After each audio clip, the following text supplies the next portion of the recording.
Lectura del libro La Unción de Benny Hinn, capítulo 10. Esto no comenzó ayer. El salmista escribió: pero tú aumentarás mis fuerzas como las de búfalo, seré ungido con aceite fresco. Salmo 92:10. De la misma forma, el autor de Eclesiastés nos urge a que nunca falte ungüento sobre tu cabeza. Capítulo 9, versículo 8. Como que Él es la tercera persona de la Trinidad. El Espíritu Santo nunca ha estado ausente de las cosas poderosas de Dios en la historia. Estos dos versículos, por supuesto, señalan la unción del Espíritu Santo, ya que el aceite tipifica al Espíritu en los escritos bíblicos. Te ayudará a reconocer y entender la unción del Espíritu en nuestros propios tiempos, mirar a varias de las personalidades del pasado. David, por ejemplo, tuvo 3 unciones.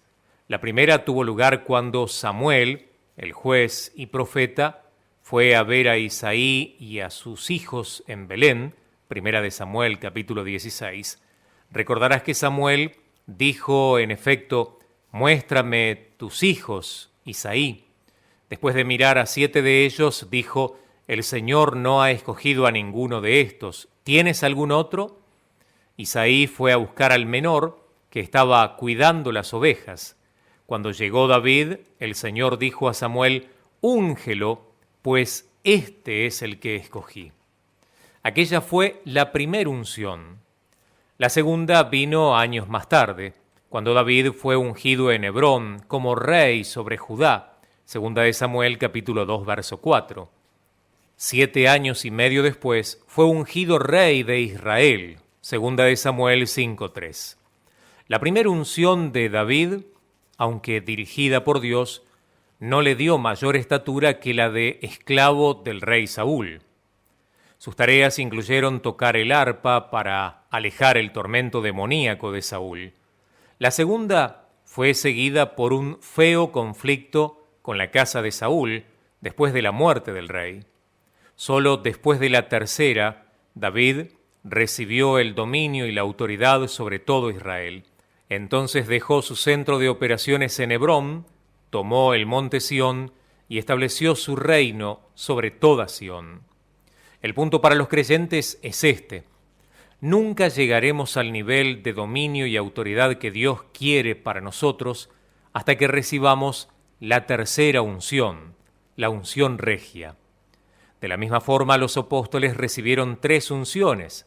La primera vino cuando Jesús sopló sobre ellos y dijo, «Recibid el Espíritu Santo», San Juan 20:22. La segunda vino cuando el Espíritu Santo cayó sobre ellos en Pentecostés, Hechos 2. Pero una unción mayor vino al aumentar dramáticamente el poder de la iglesia primitiva. Verás un evento significativo en el capítulo 4 de Hechos, y es el que a menudo es mal interpretado como una simple repetición del día de Pentecostés, pero no es así. Este evento marca un aumento en el milagroso poder del testimonio de los apóstoles de la resurrección de Cristo. Hechos, capítulo 4, verso 31, que viene después de la decisión de los discípulos de obedecer a Dios y no a los hombres. Cuando hubieron orado, el lugar en que estaban congregados tembló, y todos fueron llenos del Espíritu Santo y hablaban con denuedo la palabra de Dios. Los ancianos de Israel habían amenazado a los apóstoles diciéndoles, «Si predican el nombre de Cristo, los echaremos en la cárcel». Los apóstoles se mantuvieron firmes, y Dios mandó una unción más fuerte que produjo una manifestación sobrenatural del poder para alcanzar al mundo. El lugar tembló.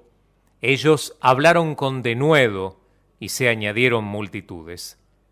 Y luego viene Hechos 5, 12 al 14, que nos dice que por la mano de los apóstoles se hacían muchas señales y prodigios en el pueblo, y los que creían en el Señor aumentaban más y más en gran número, así de hombres como de mujeres. En cuanto a Pedro, la unción era tan fuerte sobre él que la gente se sanaba simplemente cuando Él pasaba y su sombra los cubría. Sí, la tercera unción trajo mayor poder a las vidas de los apóstoles y la adición de muchas almas para el reino. Esto es exactamente lo que necesitamos hoy para que el mundo sea salvo. Una mina de oro de enseñanza. Además de estos ejemplos, el libro de los Hechos de los Apóstoles, que bien pudiera ser llamado Hechos del Espíritu Santo, ofrece una mina de información acerca de la unción que depende de donde quieras enfocar tu atención. Por ejemplo, el Espíritu Santo anuncia su entrada. Esto lo encontramos al principio de los Hechos. Primero Jesús ministró a los apóstoles a través del Espíritu Santo, explicando muchas cosas. Hechos 1, 2 y 3. Les prometió poder por medio del Espíritu, capítulo 1, versículos 5 al 8, y luego el Espíritu vino haciendo que todo el mundo lo supiera. Y de repente vino del cielo un estruendo como de un viento recio que soplaba, el cual llenó toda la casa donde estaban sentados. Poderosas cosas comenzaron a suceder. Lenguas de fuego se asentaron sobre cada uno de ellos. Comenzaron a hablar en otras lenguas y salieron por las calles a proclamar las maravillosas obras de Dios a gente de todo el mundo conocido. Capítulo 2, versículos 2 al 11. El Espíritu Santo es amable, sí, es consolador, sí, pero también te hace saber cuándo ha llegado. Segundo, siempre trae una carga por las almas perdidas.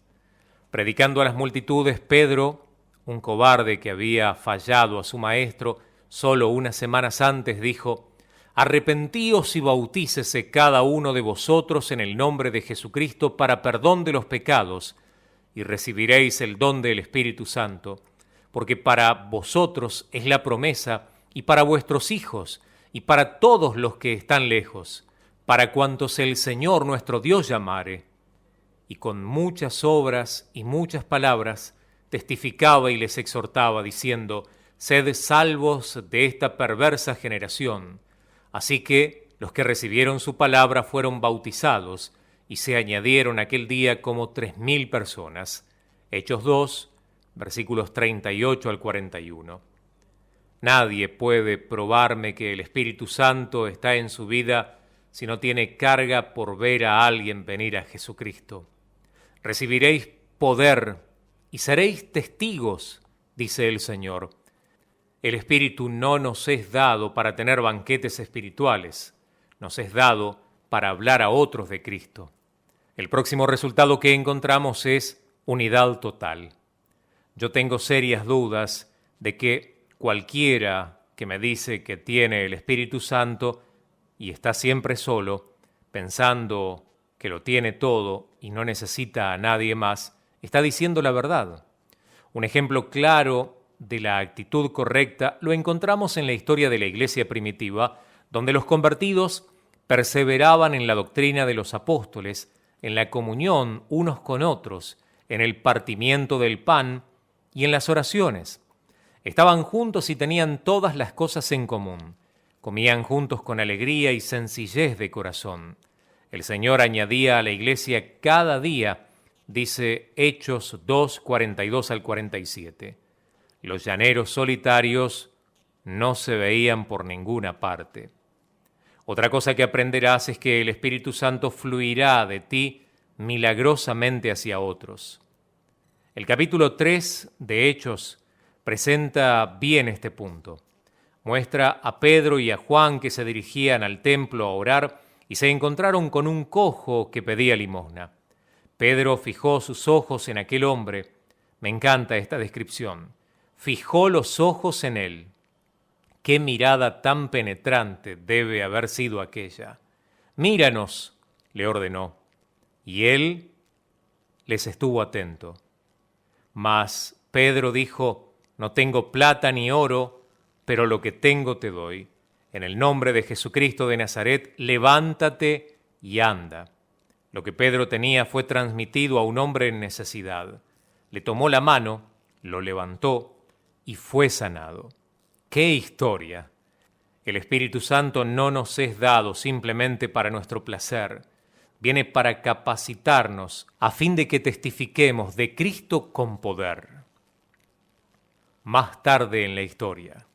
Acercándonos más a nuestros tiempos, encontramos extraordinarias obras del Espíritu Santo en personas como tú y como yo. Pensemos en Jonathan Edwards, el predicador y teólogo norteamericano del siglo XVIII. Un predicador casi sin emoción, se situaba detrás del púlpito y leía sus sermones a través de sus gruesos espejuelos, sin mirar casi nunca a la congregación. Mientras tanto, los presentes eran movidos a gran convicción por sus mensajes. Un sermón, pecadores en manos de un Dios airado, que dice que trajo clamores por misericordia de entre la congregación.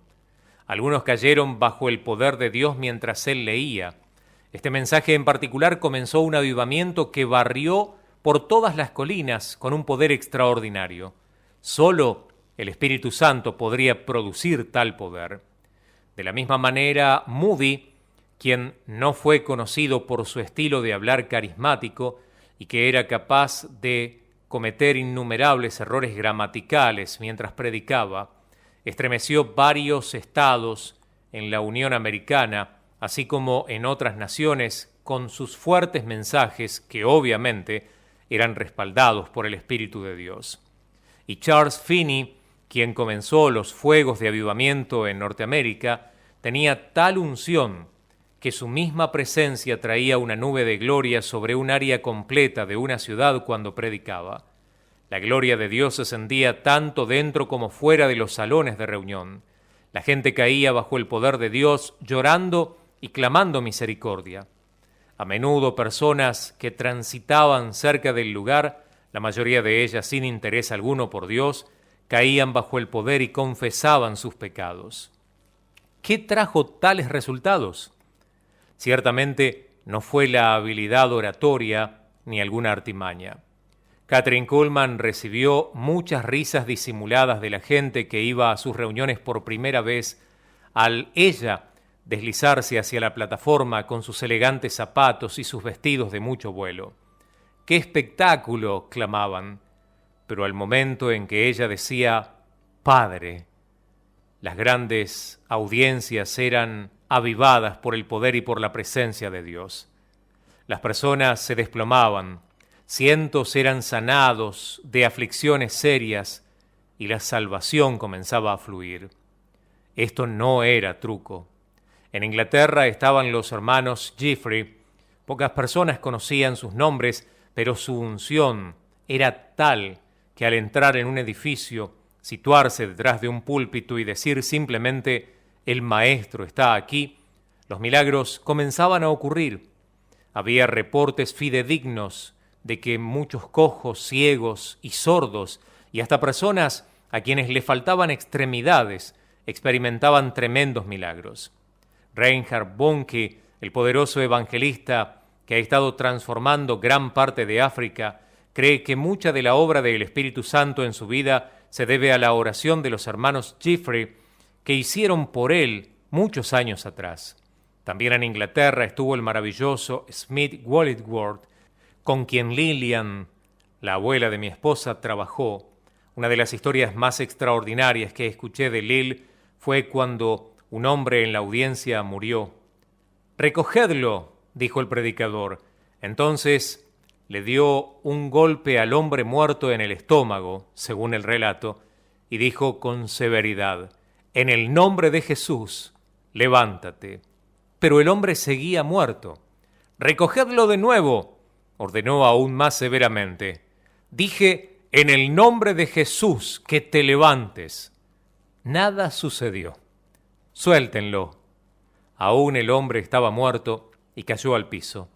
Por tercera vez ordenó que lo recogieran. «Dije que te levantes en el nombre de Jesús». Esta vez, dice Lil, le dio palmadas en la cara y entonces el hombre abrió los ojos. Estaba vivo. Puede que no estés de acuerdo con tales luchas, pero yo pienso que el punto está claro. La poderosa manifestación del Espíritu de Dios entre su pueblo no es algo nuevo. ha estado sucediendo desde el principio. Y no lo olvides, es para ti también.